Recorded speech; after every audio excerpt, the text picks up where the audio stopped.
Welcome back. This is the Grinning Goat card review stream VOD podcast for Murder at Castle Nathria. This is Adwicta. This is Merps. Hello. We're gonna go super fast. All right, super fast. Let's do it. Super fast. All right.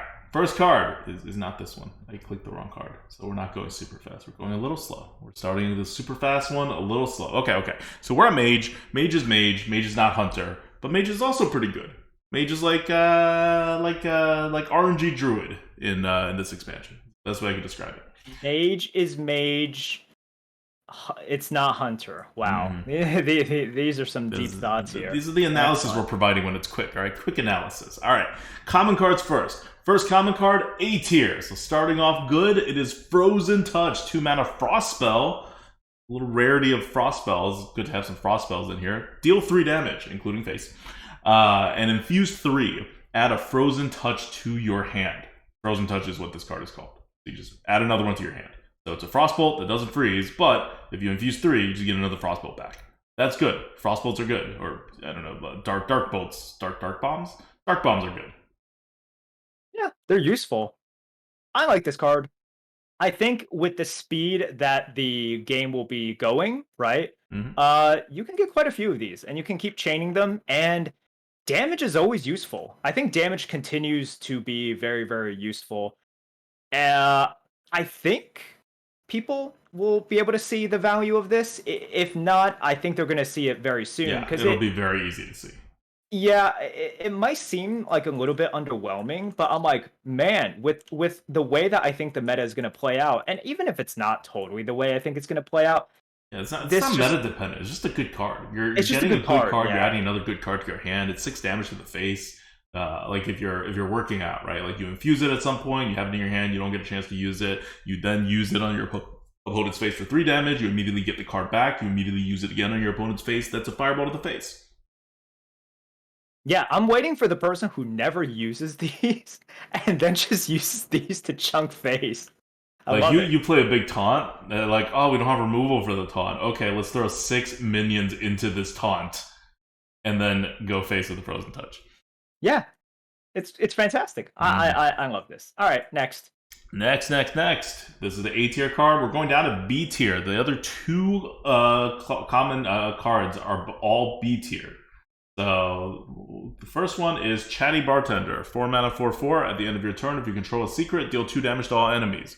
Secrets are bad. You will not have many secrets. But deal 2 damage to all enemies is such a good effect that this card is actually still B tier. Like, I try to hate on it as much as possible, but if you're going to end up with secrets at all in your deck, this is just so freaking powerful. Yeah, I think, yeah, this is just one of those that, like, you gotta believe in the combos and sort of like with the way that the speed of the game is going.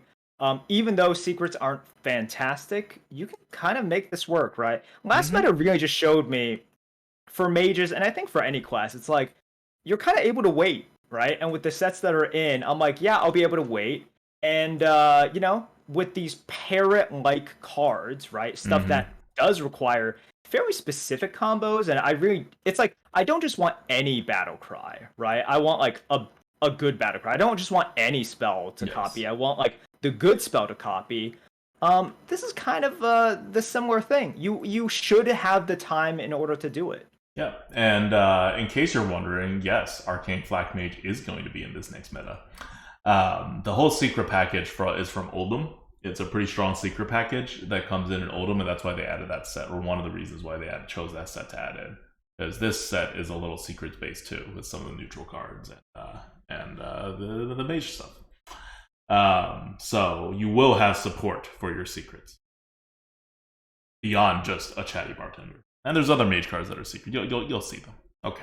Enough for the Chatty Bartender. Just know it's a good card. B tier is a little bit above average in your deck. Now, this is going to swing wildly depending on how many secrets you actually have. But It's one of those where it's like, is it worth it to go secrets just for this card? No, but with the package of other cards, and or if you already have secrets, then yes, or if you have just other bad options, because this card can be super powerful. Like it can be like an S tier card. Just needs secrets in your deck. Okay. Finally, we have Code Case, and we are reintroducing volatile skeletons into the discussion. Code Case is a 4-mana frost spell, common. It reads, summon 2/2/2 volatile skeletons, gain 4 armor. So when I first saw this card, I thought it was summoning 2/2/2s and giving you 4 armor, and I was like, what kind of crap is this for a modern class card? And eventually, I realized they were volatile skeletons, and I had seen this somewhere, because volatile skeletons is a neutral card that is in this set that you can just draft and put into your deck. They are actual things. They are not generic vanilla 2/2s. They are 2/2s with a death rattle that say deal 2 damage to a random enemy, which includes your opponent's face. So they're not that good. I mean, they're bad as far as a neutral card, like as far as a dependent card goes. But if you're summoning 2 of them for 4 mana and then also getting a little bonus armor, they become pretty good. So it's a B tier card. Yep. I think this is the card in which you're like, wait, why do I want more of a bad thing? You know, because a volatile skeleton is not fantastic. When you put a lot of bad things together, it kind of becomes good. And especially something like a volatile skeleton, in which the damage that it randomly goes towards, the more you have it, the more consistency you do have. Now, I'm not saying there's a huge jump in consistency between like 1 random 2 damage paying versus 2, but it does improve it a little bit, right? And the fact that you have double 2/2s and each one deals 2 damage, okay, you know, that's a good step up. Now, you know, you can sort of direct those things. If you're able to direct it, I understand they can attack into you first. But if you can direct that, that is a little bit more consistency. The armor matters, right? This is a frost spell. Like, once you get a lot of these things in, you're like, okay, I can do something with this. And I think we've seen enough of these sorts of cards that I'm like, yeah, when you put a lot of bad things and bundle it in a package for Arena, it turns into something pretty decent. Yep.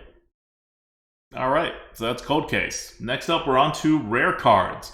The rare card I want to talk about first is Nightclub Sanctum.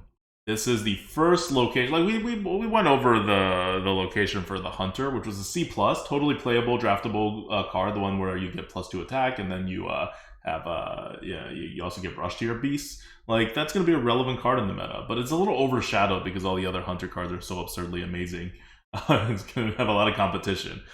Here in Mage, you get the first A tier location, and there are more A tier locations coming up. Locations are going to span from total trash, which we've seen with Demon Hunter and Druid, to A tier cards that are like standard bearers for like good modern like premium cards.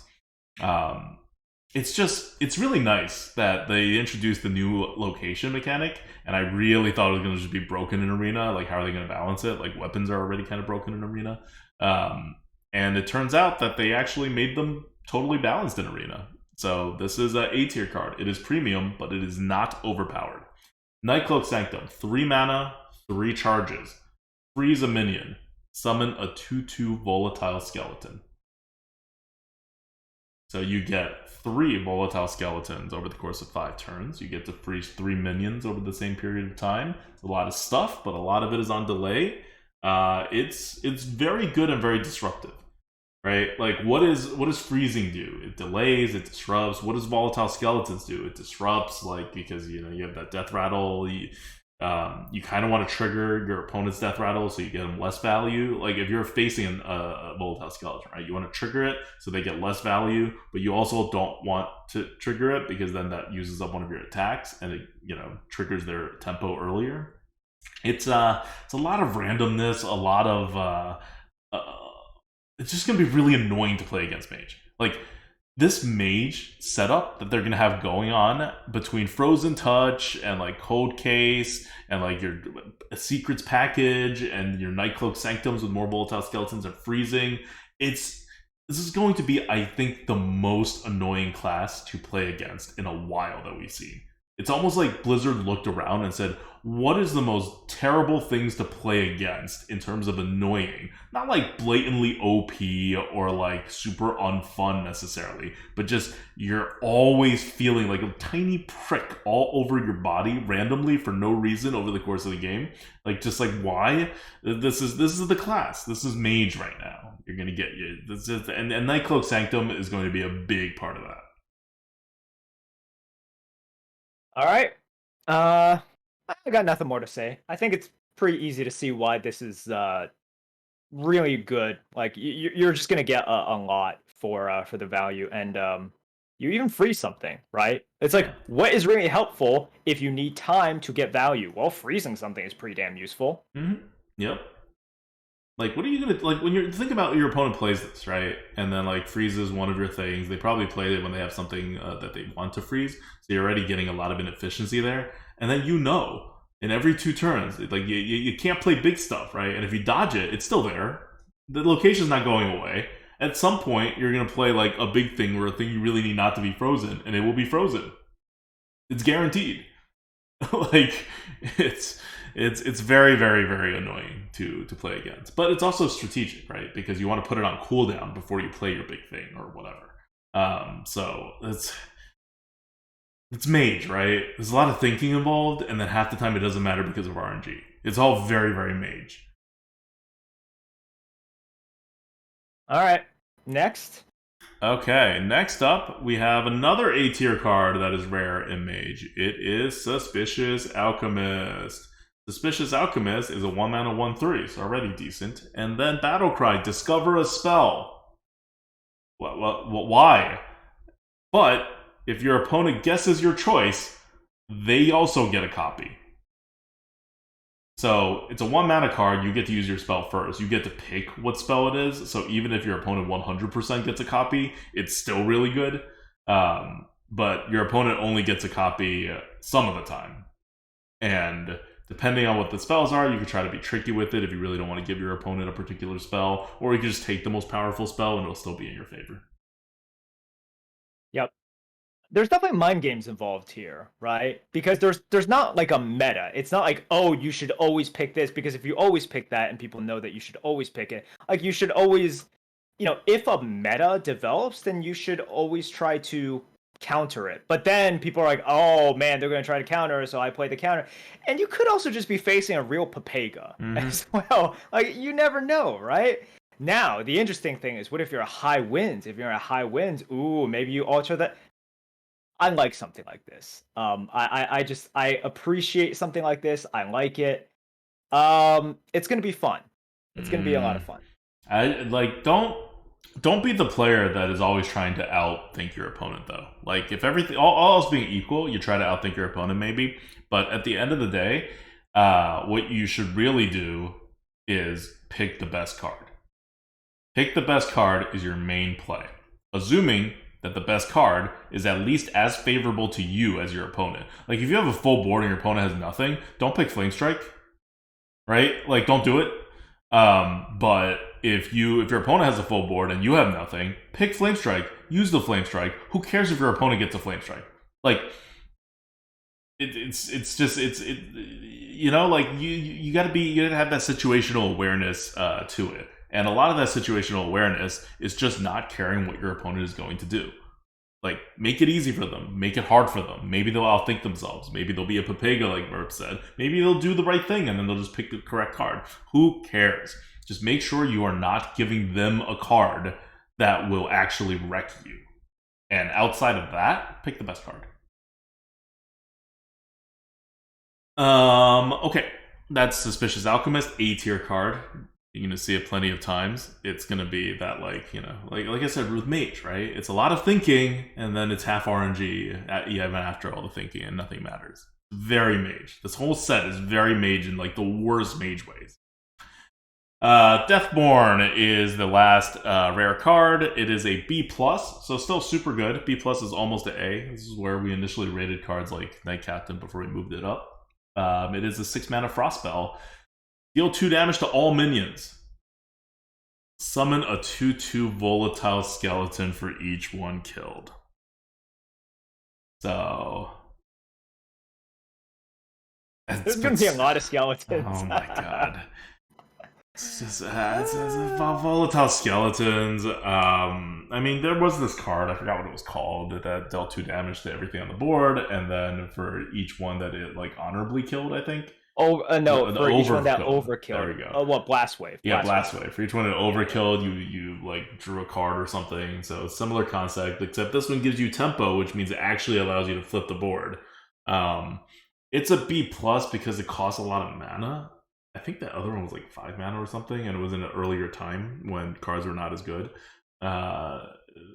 You could do interesting things to your side if you have some 1/1s or whatever, right? You kill me, summon a volatile skeleton. Even if you kill a 2/2 or a 3/2, volatile skeletons are better than that. So you could do some interesting things with your side as well. But for the most part, you get a couple of kills on your opponent's stuff, and if you avoid killing your stuff, that's already worth it, right? Like summon 2/2 volatile skeletons and deal 4 damage for 6 mana. That's good. Like, you don't have to wait for the killer turn. The real... Like, this is a card that will probably have a win rate that is not reflective of its true power, because it's a very hard card to play. Everyone's going to know when the jackpot hits. But knowing when to play the card before the jackpot hits, that's a huge skill. I don't have anything extra to say about this. I'm just really enjoying the volatile skeleton package. I love it because a lot of it is face possible, right? A lot of the Mage package for this expansion is face possible. I'm not saying you always go face, but all these skeletons, you know, this is face possible. All the freezing. And the spells. Yeah, exactly. This is why I was like, Skeleton Mage. I'm very much so looking forward to it. But even though it's face possible, it's also control possible because of all the freezing, all the annoying things. Annoying things delay because they make your opponent. Sometimes they literally delay like freezing, but other times they just make the board so weird that your opponent needs to remove stuff and they can't go to your face. Now, there's no big thing that Mage is building up to in this particular set, but remember, Box is back. There are other sets that are coming back. There are neutral cards that are really, really, really, really big, like the Stoneboard General or whatever that card is that's coming. The A tier card, Stoneborn General. Yeah, hey, I got it right. Anyway, you can also play Mage by trying to build up something. You can play Mage a little faster and try to take advantage of the weirdness in your opponent not being able to efficiently remove everything on your side of the board. But yeah. All right, let's deal with the epic cards. The epic cards are going to go fast because they all suck. One's F+, one's F. Let's talk about the F+ one first. The F+ one is the secret. It is Vengeful Visage.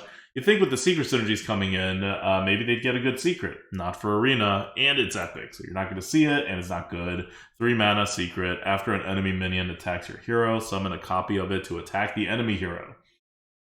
Anything that triggers on being attacked to the face is generally not good because your opponent could just not do that.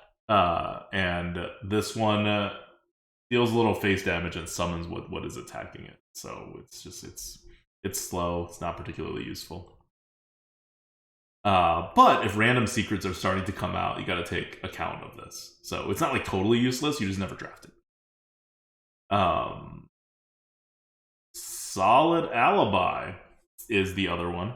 Solid Alibi is the other epic card. It is a 2 mana frost spell. Until your next turn, your hero can only take 1 damage at a time. Is bad. F. You got anything to say about Solid Alibi?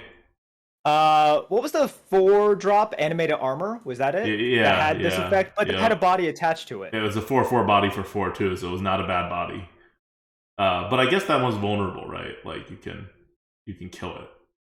This one is guaranteed. But they're all bad. True. Like but they're all bad. This is a constructed kind of mechanic to like make sure you live a turn. Yes, very much so. All right, now we are at the legendaries. The mage legendaries aren't all that great. We'll start with the better one. The better one is a B. That should tell you all you need to know about it. And the better one is Kelthuzad again. Kelthuzad is a 8 mana. Kelthuzad the Inevitable. Because it is inevitable that they make more Kelthuzads. They love Kelthuzad, man. They do. 8 mana, 6/8. Battlecry. Resurrect your volatile skeletons. Any that can't fit on the battlefield instantly explode. I'm loving the theme of this expansion. I just love it. Oh man. Okay, so once again, whenever you have an internal synergy, right? Like a closed system, volatile, like it's only about volatile skeletons. And right? all the volatile skeleton cards are like good. They're good. They're good / pickable, right? Mm-hmm. And remember, there's a lot of very not pickable / just really blah cards in this rotation. So the skeleton cards are gonna look pretty good in comparison. And that's what makes this card pretty freaking good. If you're playing a mage, you should have skeletons. You just should. And you don't have to resurrect that many skeletons for this to be pretty damn good. Mm-hmm. Yep. Yeah. You gotta, like, how many of these needs to, probably one's still bad, 2 would probably be okay. You really want 3. So you gotta play them, they gotta die, fits all the themes. Okay, the next legendary card for Mage is Orion Mansion Manager. It is a 4 mana 3/5. After a friendly secret is revealed, cast a different mage secret and gain +2/+2. More secret package stuff. It's a good card if you got that secret thing going, but it's not like, would you rather get +2/+2, cast a different mage secret, and get the chain going? Yeah. That would be really nice, but you have to reveal the secret too. So, depends on a lot of things. We rated it a C, by the way. So, it's a little better than a Yeti. Got nothing to say about this. Alright. That is Mage. Super, super annoying. Super, super annoying. Skeletons are going to be, and that's the thing with skeletons, right? It's not like avoidable, like Merps was saying, like you should have a lot of skeletons. He doesn't mean like if you're a good player, you should have a lot of skeletons. What he means is it is inevitable that you have skeletons. Doesn't matter if you try to avoid them, doesn't matter what you do. There's just enough cards that give you volatile skeletons, and they are good enough that you will just end up with skeletons. You have to kind of put a finger on the scale to get your secret synergies going, but even if you put a finger on the scale, you're still going to end up with some skeletons, even if you don't want them. So, Mage is going to be very skeleton-y this meta. All right. Okay, that's it for Mage. Do you want to give any shoutouts or move on? On to the next one. On to the next one. All right, next up, we are going to do Paladin. See you guys then. Bye.